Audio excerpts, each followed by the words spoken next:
memulai kajian kita berdoa kepada Allah, semoga siapapun kita yang hadir dalam majelis ini, insya Allah Allah sehatkan badan kita, Allah kuatkan jasad kita, Allah tambah roh keimanan kita, Allah luaskan rezeki kita, Allah angkat segala masalah kita, Allah jauhkan kita dari orang-orang zalim, Allah matikan kita dalam keadaan husnul khatimah. Amin.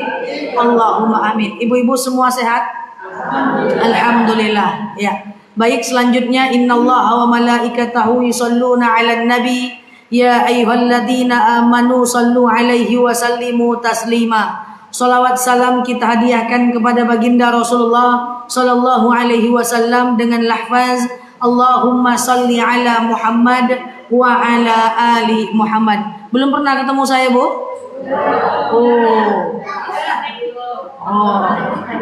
Iya. Oh iya. Tapi ketemu langsung baru ini ya? Kece nggak? Oh iya. Oke, saya bercanda ya. Oh, iya. Oke, siap.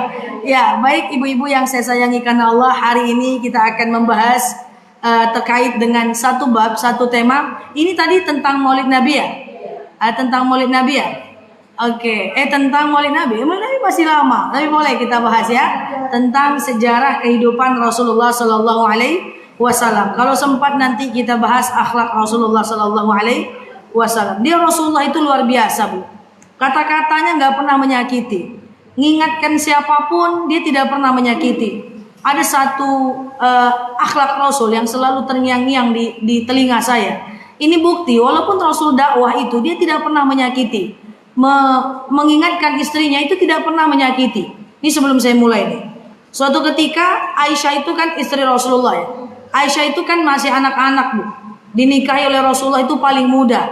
Satu-satunya istri yang perawan. Yang lain istri Rasulullah itu semua janda, Bu. Suatu ketika karena masih anak-anak dan hidup dengan senang. Jadi Aisyah itu hidupnya senang. Bapaknya saja sudah orang yang mapan, Abu Bakar. Bapaknya saja sudah mapan. Nikah pula dengan Rasulullah yang waktu itu masih mapan. Suatu ketika Aisyah itu membuatkan sari kurma. Dia buatkan kurma untuk Rasulullah dan ternyata pahit. Pahit diminum oleh Rasulullah. Waktu Rasulullah minum, pahitnya luar biasa. Lalu apa kata Rasulullah? Istriku, aku ingin pergi keluar. Sebagai bukti cintaku kepadamu, aku berikan separuh kurma ini untukmu dari sisa minumanku. Wah. Diminum oleh Aisyah. Ternyata pahit. Akhirnya Aisyah mengerti tanpa harus disakiti. Paham ya? Jadi mengingatkan tanpa harus menyakiti itu adalah akhlak Rasul yang luar biasa. Baik ibu-ibu, yuk kita mulai. Gini aja deh, saya akan bahas sedikit tentang kehidupan Rasulullah SAW untuk kemudian kita mengetahui Rasulullah secara tuntas supaya kita ambil contoh dalam keseharian kita. Insya Allah. Baik, ibu-ibu, ini hujan suara saya jelas ya? Rasulullah itu lahir di kota Mekah. Jadi kalau ibu-ibu pergi nanti umroh, ibu harus pergi ke tempat Rasul dilahirkan. Itu masih bisa dilihat sampai sekarang di belakang Bukit Sofa dan Bukit Marwah. Sekarang dijadikan pustaka, bangunannya itu warna krem. Itu namanya sekarang adalah Al-Maktabah Al-Makkah Al-Mukarramah. Itu adalah namanya perpustakaan kota Mekah. Tapi dulu itu adalah tempat Rasul dilahirkan. Waktu Rasul lahir, itu bapaknya kan sudah tidak ada.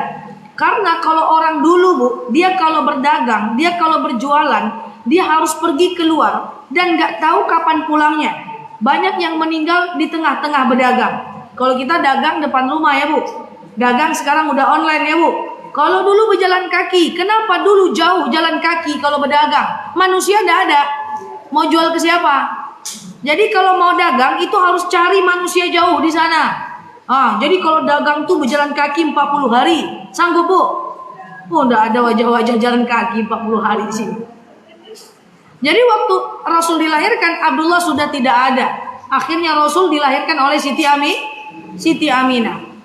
Nah, Siti Aminah waktu itu, Bu, saya sering ceritakan begini. Siti Aminah waktu melahirkan Rasulullah, itu air susunya nggak ada.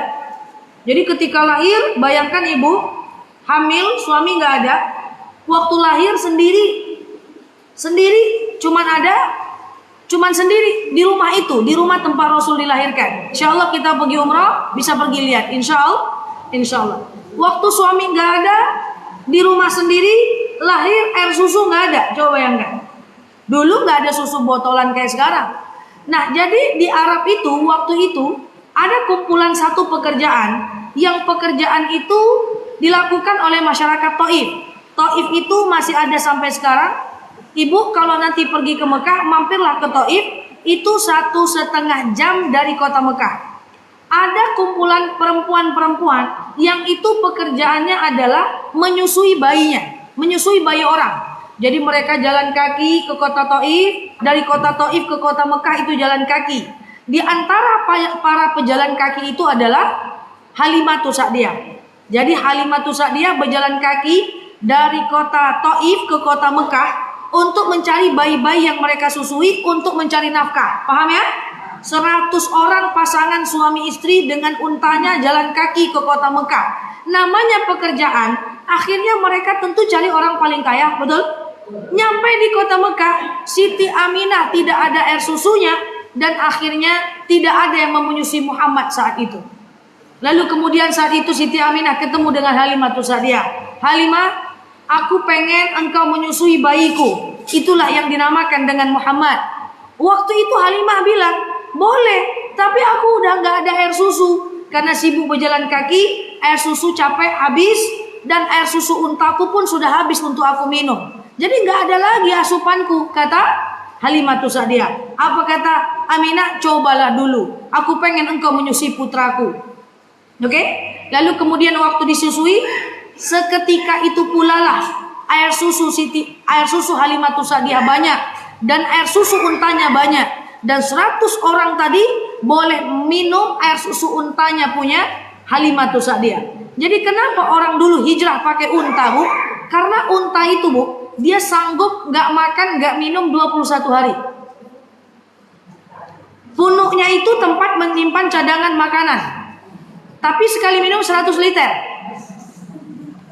Unta itu sanggup mengangkut bahan dagangan sampai 1 ton. Jadi kalau sekarang kan kita jualan itu di kedai, Bu. Kalau dulu orang jualan di atas unta, Bu. Unta tuh kedainya, Bu. Jadi lauk pauk semua ditaruh di unta. Makanya unta itu cocok dijadikan alat untuk hijrah.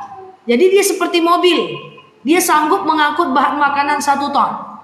Dan air susunya bisa diminum untuk cadangan makanan kita. Paham ya? Dia bisa ngangkut barang kita, gak perlu ngasih makan dia, minum cuma 21 hari sekali dikasih, lalu kemudian air susunya bisa kita minum. Dan air susu untanya sudah habis. Lalu seketika Muhammad disusui, banyaklah air susu Halimatus Sa'diyah dan air susu untanya. 100 orang yang tadi gak mau menyusui Muhammad, akhirnya meminum air susu unta dari Halimatus Sa'diyah. Akhirnya dibawalah Muhammad itu ke kota Taif. 1,5 jam naik bis, berjalan kaki berhari-hari. Jadi ketika Muhammad bayi, dia sudah terpisah dari Siti Aminah. Bayangkan, ibu sebagai orang tua, lahir suami gak ada, susu gak ada, diserahkan sama orang, dan bayi ibu dibawa orang untuk disusui. Bayangkan tuh rasanya. Selama ini orang cuma berpikir apa rasa jadi Muhammad, tapi coba pikir apa rasa jadi Siti Aminah. Lahir suami gak ada, lahiran air susu nggak ada, cari orang karena nggak ada uang, nggak mau nyusuin, akhirnya dibawa oleh Siti Aminah ke kota Taif dan ditinggalkan di Taif bersama Siti Aminah itu 2 tahun lamanya. Bayangkan umur bayi 2 tahun dikasih sama orang. Ini cerita yang sering tersembunyi karena orang banyak fokus kepada Rasul lahir tidak ada bapak. Coba bisa nggak fokus Aminah lahir nggak ada suami? Ibu jangankan gak ada suami main HP aja saat ibu lahiran, ibu murka. Paham ya? 2 tahun, setelah 2 tahun dibalikkan lagi kepada Mekah. Jalan lagi ke kota Mekah. Jadi anak umur 2 tahun diketemukan sama ibu kandungnya di kota Mekah. Aminah, ini bayimu sudah aku susui 2 tahun, tapi aku sayang sama dia. Boleh gak aku pinjam lagi 2 tahun? Ini Masya Allah tabarakallah. Akhirnya Aminah menyetujui. Ya kok, silakan bawa lagi. Dibawa lagi oleh Halimatus Sa'diyah 2 tahun di kota Taif. Berapa tahun dengan Halimah? 4 tahun. Bayangkan. Setelah 4 tahun dibalikkan lagi ke kota Mekah. Aminah, ini anakmu udah 4 tahun. Bersamalah dengan Aminah 2 tahun di kota Mekah. Cuman 2 tahun dengan Aminah meninggal pula lah Rasulullah. Bayangkan. Berarti kalau ada yang bilang Rasul dengan ibu kandungnya 6 tahun itu keliru. Kenyataannya Rasul lebih lama dengan ibu susunya dibandingkan ibu kandungnya. Berarti berapa tahun dengan Halimah? Berapa tahun dengan Aminah? Meninggal ibu kandung, dioper ke kakek yang namanya Abdul Muthalib. Bayangkan, lahir udah diopor-opor. Tapi karena kakek-kakek tidak lama umurnya. Sampai umur 8 tahun meninggal pula kakeknya. Berarti total berapa tahun dengan kakek? Meninggal kakek, gak ada siapa-siapa lagi, Bu. Gak ada siapa-siapa.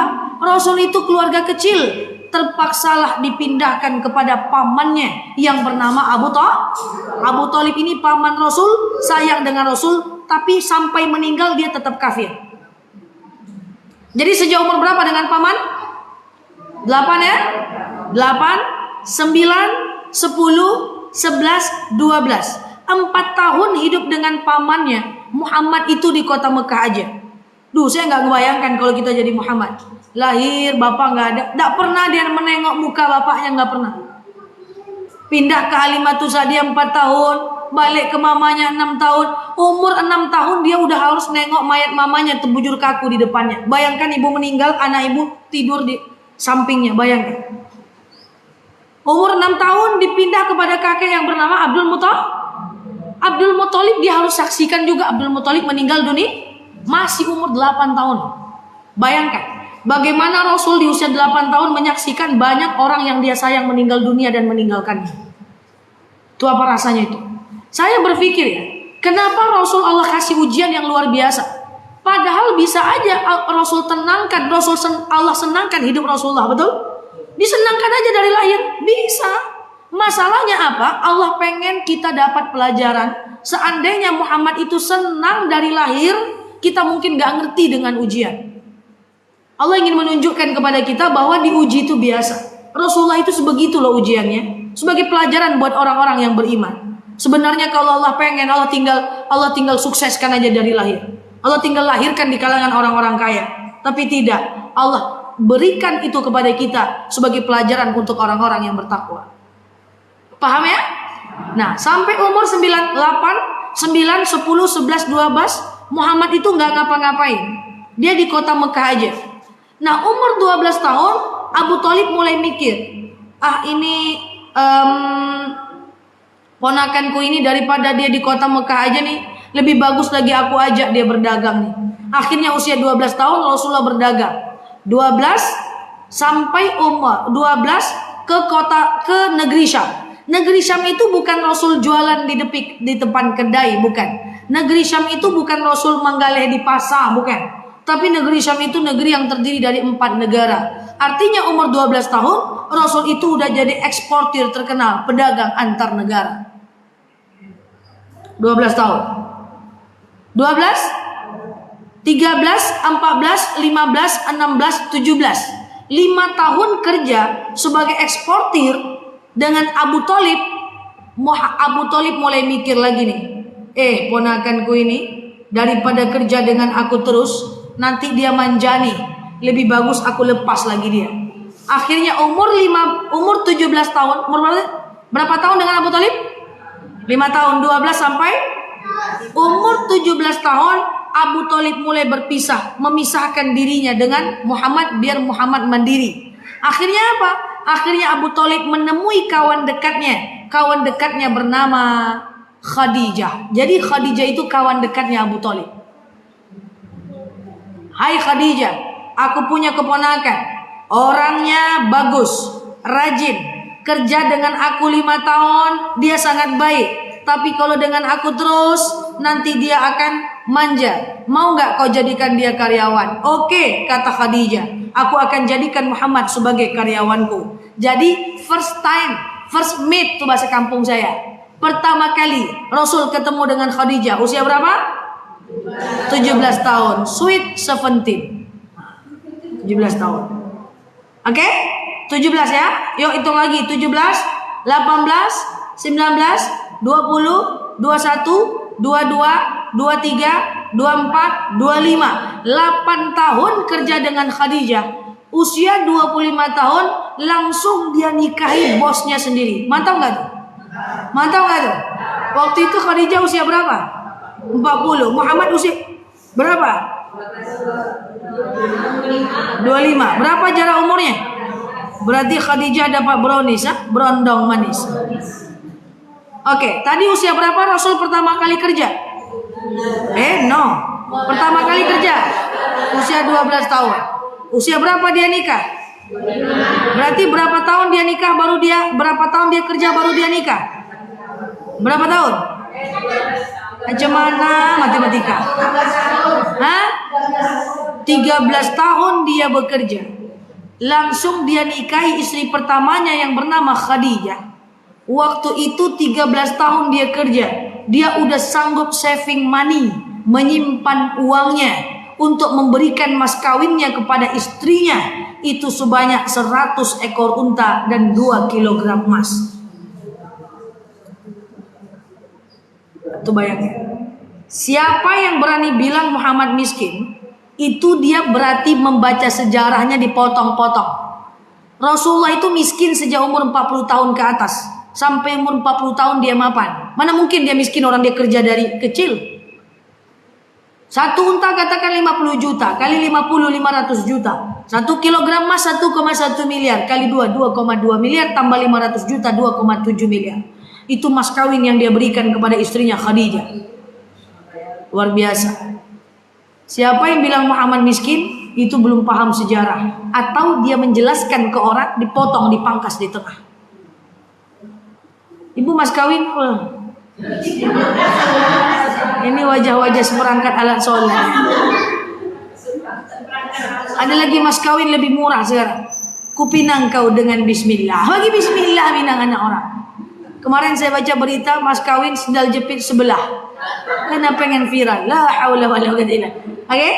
Nah, jadi itulah mas kawin Rasul kepada Khadijah. Usia berapa Rasul nikah tadi? Yang menikah, Rasul menikah dengan Khadijah. Itu yang melamar bukan Rasul ya. Yang melamar tuh Khadijah. Bukan Rasulullah. Suatu ketika, jadi ibu kalau sendiri boleh melamar orang, Bu. Dalam agama Islam itu boleh saja. Suatu ketika Khadijah ini bilang kepada sepupunya yang bernama Nafisa. Nafisa itu sepupunya Khadijah. Hai Nafisa, aku suka dengan Khadijah. Oh, ya kau bilanglah sama dia kalau kau suka sama dia. Aku malu Nafisa. Ya udahlah, aku bilang kepada Rasul kalau Muhammad waktu itu belum jadi Rasul bahwa kau akan meminangnya. Datanglah Nafisa kepada Muhammad. Muhammad, ada seorang perempuan sudah tua. Khadijah tuh udah tua, Bu. Usia 40 tuh udah tua zaman dulu. Karena zaman dulu nggak ada skincare. Sekarang usia 40 masih mencela-mencela ya. 40 dulu udah tua. Karena janda-janda yang dinikahi oleh Rasulullah itu usia 25, 24 itu udah anaknya 6, udah anaknya 5. Usia 21 sekarang masih ngangong-ngangong. Dulu udah 7 anak orang umur 21. Ya, jadi 21, 25 tuh udah 7, udah 5 anaknya, Bu. Zaman dulu. Jadi Khadijah tuh udah masuk tua. Hai Muhammad, ada yang suka dengan engkau, orangnya tua. Kemudian tak cantik, lah tua tak pula cantik. Dan kau akan dijadikan suami yang ketiga. Mau bayangkan, Khadijah tuh sebelum nikah dengan Rasul udah nikah 2 kali. Jadi Muhammad itu suami yang ketiga. Kalau ada ibu baru sekali menikah, nak mantap dulu. Kalah dengan Khadijah. Jadi kalau ada orang punya suami 3 bisa masuk surga. Meninggal nikah itu bisa masuk surga. Cocok? Enggak cocok lah ya. Nanti diprotes saya. Oke, nah gitu. Sebutkan aku satu aja kelebihannya. Ini Muhammad belum tahu orangnya yang mana. Oke, kelebihannya adalah dia wanita yang pertama kali masuk Islam dan ingin mengabdikan dirinya untuk Islam. Karena dia termasuk as-sabiqunal awwalun, wanita perempuan pertama yang masuk Islam, dan dia akan mengabdikan jiwa raganya untuk Islam.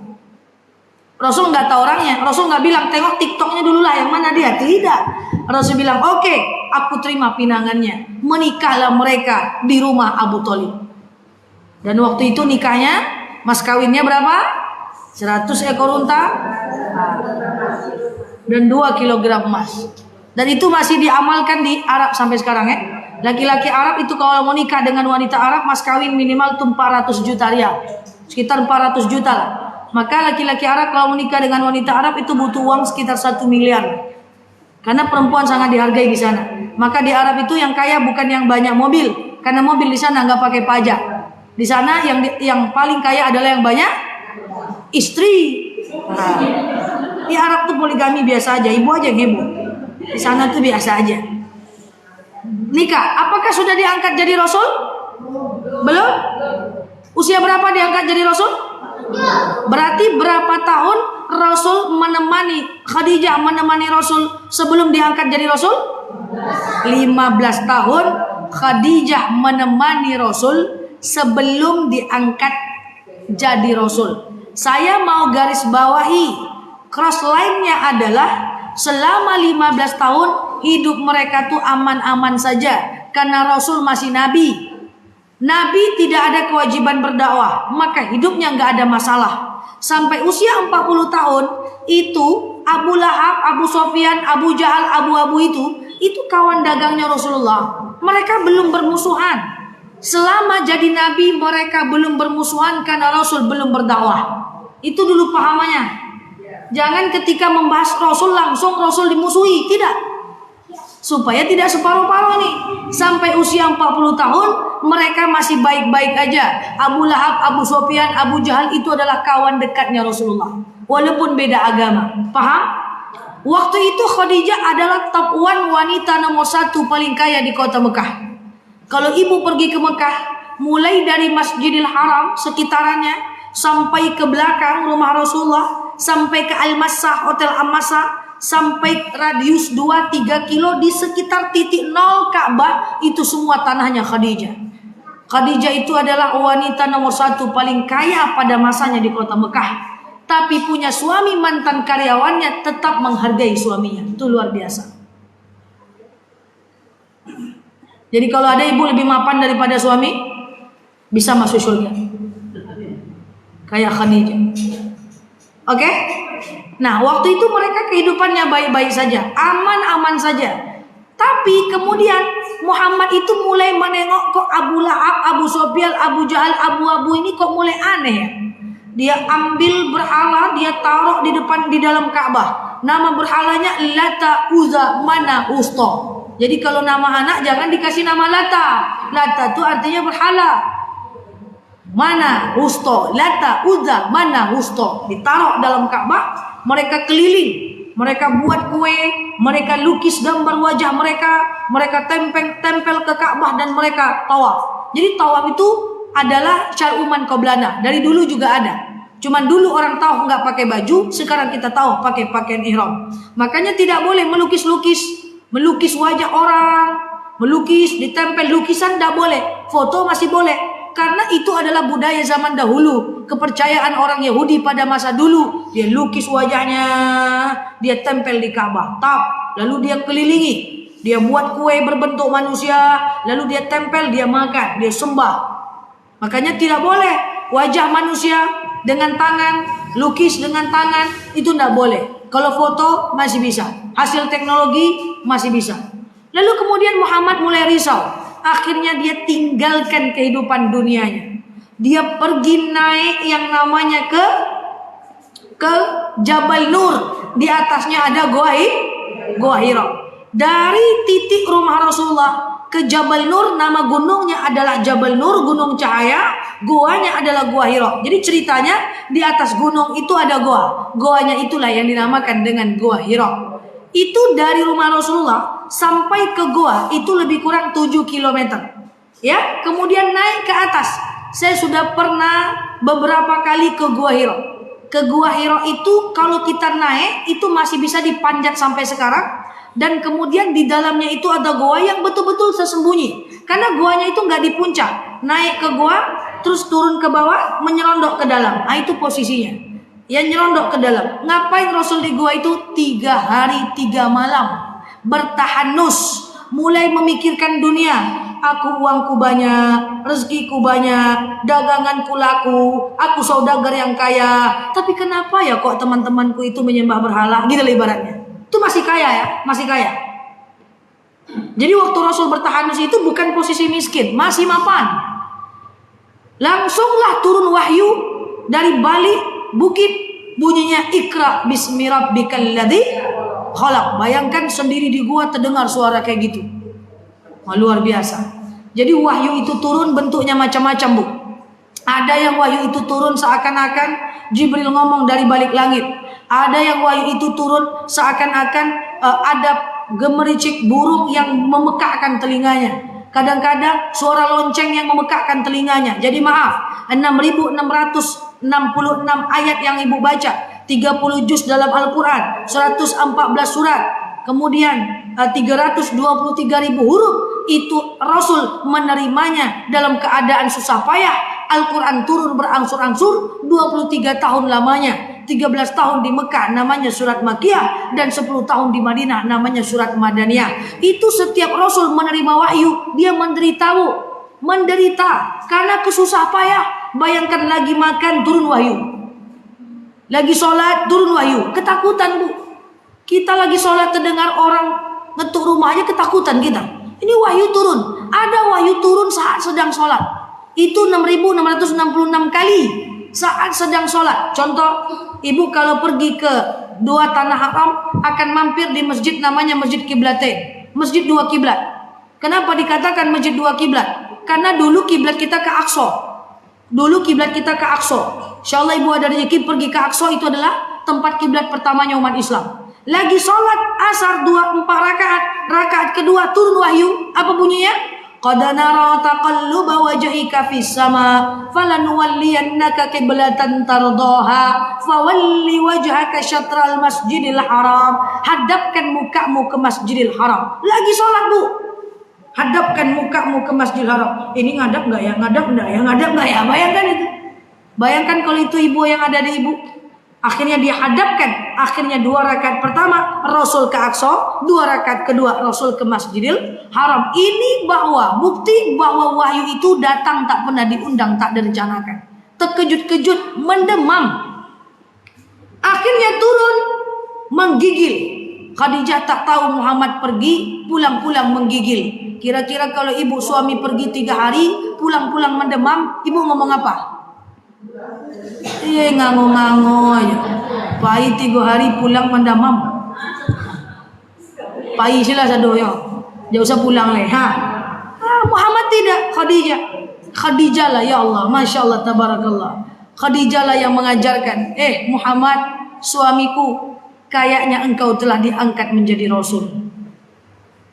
Masya Allah. Makanya istri Rasulullah itu ya, saya itu paling ngefan dengan Khadijah. Luar biasa perjuangannya. Menemani Rasul dari bukan siapa-siapa, masih Nabi, dari pedagang jadi Nabi, jadi Rasul. Aisyah itu sudah jadi Rasul ya. Tapi kalau Khadijah itu luar biasa, luar biasa. Akhirnya waktu itu Rasul mulai dakwah, karena mulai turun wahyu, ada kewajiban dakwah. Langsung Rasul jalan kaki ke Bukit Sofa dan Bukit Marwah. Jadi nanti Ibu kalau pergi umrah, bayangkanlah Bukit Sofa dan Bukit Marwah itu bukan hanya tempat Siti Hajar mencari air, tapi di situ adalah mimbar pertama Rasul ketika dakwah. Dia naik ke Bukit Sofa, Bukit Marwah. Abu Lahab, Abu Sofyan, Abu Jahal, kawan-kawanku, Iqra bismi rabbikal ladzi khalaq. Mulai dia berceramah di situ, mulailah kawan-kawan tadi menjadi lawan. Kawan menjadi lawan. Abu Lahab mulai pikir, ini ngapa Rasulullah nih? Apalah yang dibacanya ini? Karena Al-Quran itu bahasa Arab, tapi bukan bahasa Arabnya orang Arab. Orang Arab tuh gak ngerti dengan bahasa Quran. Ini akhirnya ada yang bilang Rasulullah sihir, Rasulullah pendusta, Rasulullah dukun, Rasulullah itu pendusta, sihir. Karena bahasanya itu bahasa sihir katanya, padahal itu adalah bahasa Sejak itulah Rasul dihina, dicaci maki. Cuman Rasulullah itu orangnya paling slow. Kalau dihina, dicaci maki itu Rasulullah tuh nggak pernah pikir. Jadi kalau ibu dihina, dicaci maki, difitnah, santai aja lah bu. Rasulullah itu biasa tuh. Rasulullah itu dihina, dicaci, dimaki, itu adalah ujian paling rendah. Ustazah, saya dibilang sombong, saya dibenci, saya tidak disapa, bisa menangis 3 hari 3 malam. Oh, dihina, difitnah itu ujian paling rendah dalam agama kita, paling rendah. Karena Rasulullah itu pertama dihina. Jadi Rasulullah itu bu, kalau dia dihina, misalnya nih, dua nih menghina saya, disampaikanlah oleh ibu ini, Ustazah orang tuh menghina Ustazah. Rasulullah itu bisa loh berpura-pura tak tahu kalau dia itu dihina. Nanti dia ketemu lagi dengan Abu Lahab, dia biasa-biasa aja. Halo Abu Lahab, apa kabar bestoy? Biasa aja dia.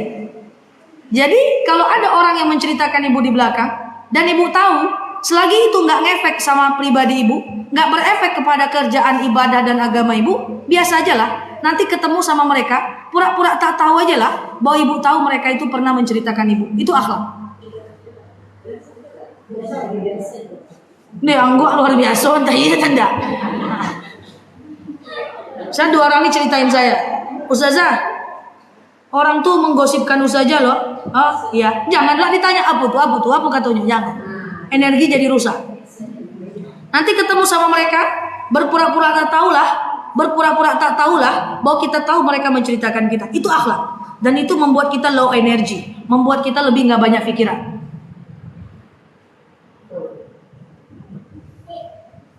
Nih enggak, Ustazah dia ceritakan Ustazah. Mana dia, apa katanya? Klarifikasi.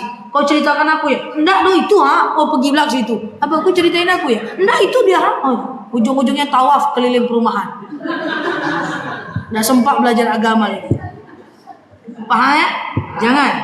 Jadi kalau ada orang yang zalim yang fitnah kita, percayalah itu ujian paling rendah. Tidak semua hal mesti dibantah. Tidak semua pembenci mesti kita jadikan suka. Biarlah pembenci menjadi pembenci, karena people change. Yang membenci bisa jadi menjadi suka. Dan ingat, yang suka ada kemungkinan bisa akan membenci. Tawakal aja kepada Allah, fokuskan diri pada ibadah, dan ingat people change. Manusia itu bisa berubah. Ya, jangan terlalu difikirkan karena itu ujian paling rendah. Rasul dihina, dicaci maki itu dia nggak apa-apa, santai saja. Akhirnya dipakai cara kedua. Apa cara kedua? Pengen dibunuh. Siapa yang pengen bunuh waktu itu? Umar bin Khattab. Waktu itu Umar belum masuk Islam. Apa kata Umar? Abu Lahab, Abu Sufyan, Abu Jahal, Abu aja lah biar gampang. Aku akan penggal kepala Muhammad, aku akan bawa ke tengah-tengah kalian. Larilah Umar bin Khattab ke rumah Muhammad, ketemu orang Yahudi tepi jalan. Umar, kau mau kemana? Aku pengen penggal kepala Muhammad. Ngapain kau penggal kepala Muhammad? Adik kandung kau aja dan adik iparmu sudah masuk Islam. Makin marah dia, pergi dia ke rumah adiknya. Kemudian dia dengar adiknya membaca surat Toha ayat 1 sampai 14. Terjatuh pedangnya, menangis dia, dan akhirnya dia masuk Islam. Umar itu orangnya keras, pemarah. Kalau marah itu merah mukanya. Orang sekeras Umar saja mendengarkan ayat Quran bisa tergetar hatinya. Kalau kita mendengarkan orang baca Quran tak bergetar hati kita, kareh lo pada Umar bin Khattab lemah. Umar itu keras, sampai masuk Islam pun dia keras. Dia main penggal-penggal aja bu. Suatu ketika ada anak kecil dimainkan oleh Rasulullah, kencing di tangan Rasul. Apa kata Umar? Rasul, aku penggal kepalanya. Main penggal-penggal aja tuh Muhammad.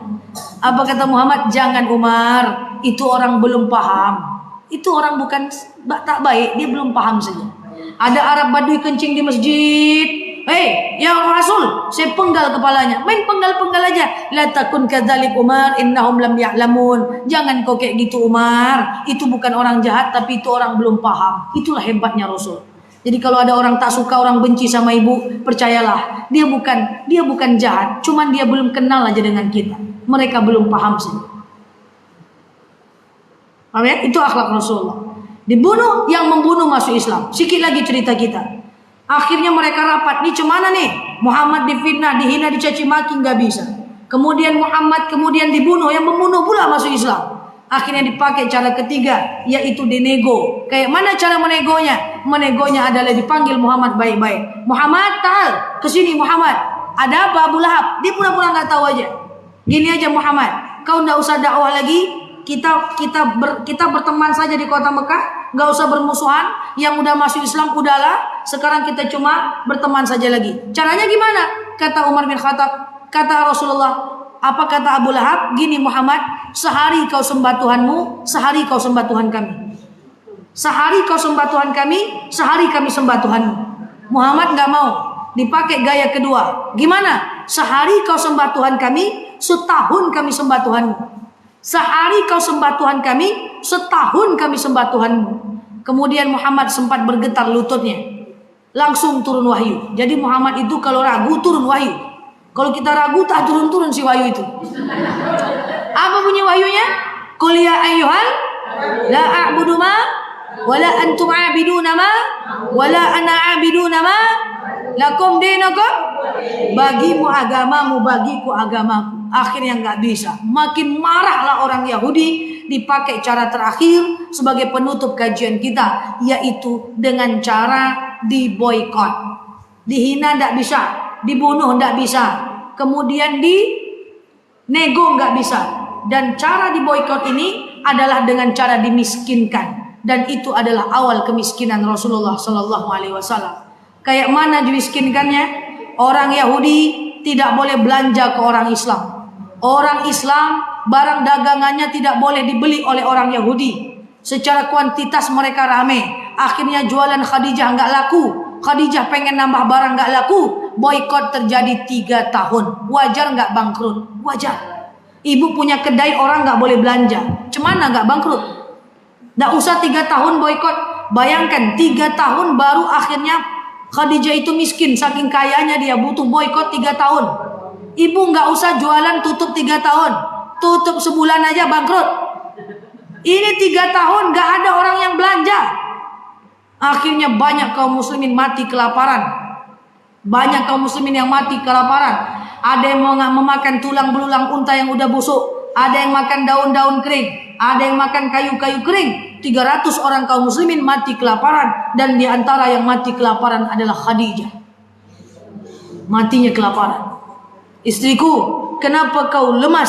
Aku nggak makan 3 hari suamiku. Lah, bukankah aku tinggalkan makanan? Aku berikan makanan itu kepada mujahid di medan perang. Lah, kenapa kau nggak kasih makan kepada para mujahid Islam? Lah, kenapa kau tak minta makan kepada sahabatku, kepada sahabatku Abu Bakar, kepada Umar? Mereka pasti mau kasih. Aku nggak mau minta makan kepada sahabatmu karena aku takut kau tak dihargai oleh mereka. Lalu kenapa kau tak minta makan kepada suamimu? Suamiku, kalau kau kasih aku terima. Kalau kau tak kasih, aku tak akan pernah meminta. Bisa? Dak kau cepat betul ndaknya Bu RT. Masalahnya suami-suami sekarang tak diminta, tak keluar duitnya. Tidak semuanya ya. Lalu kemudian Khadijah pengen meninggal. Saat itu sakaratul maut. Istriku, jangan tinggalkan kami. Islam masih membutuhkan engkau. Suamiku, aku ingin hidup selamanya, tapi tak tahan sakitnya sakaratul maut ini. Apa rasa sakit sakaratul maut yang kau rasakan istriku? Sakitnya sakaratul maut ini ibarat duri yang dibenamkan dalam tubuhku dan dicabut dengan pelan. Bayangkan.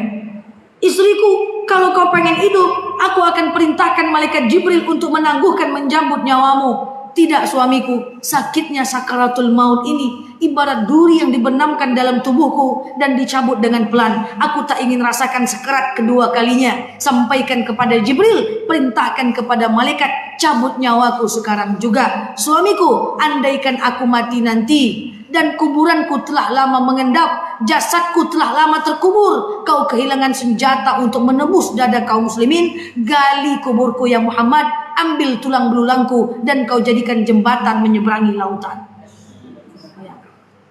Khadijah. Kita tidak bisa cerita panjang, cerita masih panjang, tak mungkin kita cerita sampai maghrib. Tapi apa hikmahnya? Luar biasa. Yang paling kita hikmah, yang pertama, Khadijah itu dan Rasulullah itu, dia berani siap di atas, berani di bawah. Bayangkan saat mereka mapan, mereka rendah hatinya. Saat mereka di bawah, mereka lapang hatinya. Makanya jangan bandingkan nasib kita dengan nasib orang lain. Roda itu berputar. Kalau kita di atas, rendahkan hati. Kalau kita di bawah, lapangkan hati. Khadijah itu berani kaya siap miskin. Wanita nomor 1 paling kaya di kota Mekah, matinya kelaparan. Menemani suami dalam keadaan susah payah, diangkat jadi rasul, ditinggalkan dalam ibadah, tetap oke aja. Gak pernah sombong dengan suaminya, dan riwayat mengatakan rumah tangga mereka jarang sekali hiruk pikuk. Khadijah orangnya tak pencemburu, orangnya slow, santai. Tuh, hebat gak? Kalau di atas rendahkan hati. Karena di dunia ini siapa yang merendah dia akan ditinggikan, dan siapa yang meninggi dia akan direndahkan. Tidak perlu kita tunjukkan siapa kita, biarlah alam semesta yang menilainya. Ajik, ya, jangan serius sekali. Tuh, luar biasa. Di atas rendah hatinya, di bawah lapang hatinya. Maka hidup ini berputar. Ibu-ibu, nanti kalau kita di atas, rendahkan hati ya. Tak boleh sombong-sombong. Tak ada manusia yang suka dengan orang yang sombong. Hanya setan yang menyukainya.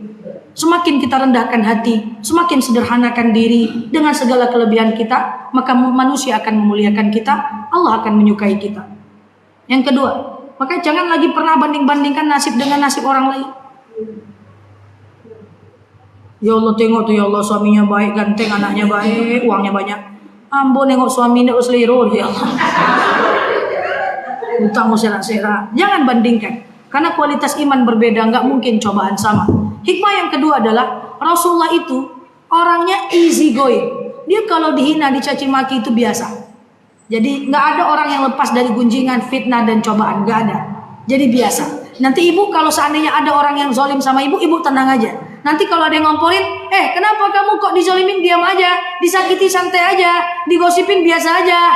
Ini style Rasulullah guys, gitu lah. Rasulullah itu santai saja. Oke, kemudian hikmah yang ketiga, apa hikmah yang ketiga? Bahwa ternyata dalam agama kita ini Rasul mengajarkan kepada kita untuk tidak membalas keburukan dengan keburukan. Jangan pernah membalas keburukan dengan keburukan. Ustazah, ada yang zolim sama saya, tak suka sama saya, bahkan pengen bunuh saya, menghancurkan saya sampai ke titik nadir. Saya selalu jawab, maafkan dia. Enak kali ustazah nih ngomong, ceramahnya maafkan. Siapa nanti? Masa iya dia jahat sama saya maafkan dia? Tidak ada cara yang lebih gampang, maafkan dia. Enak aja ustazah nih cakap.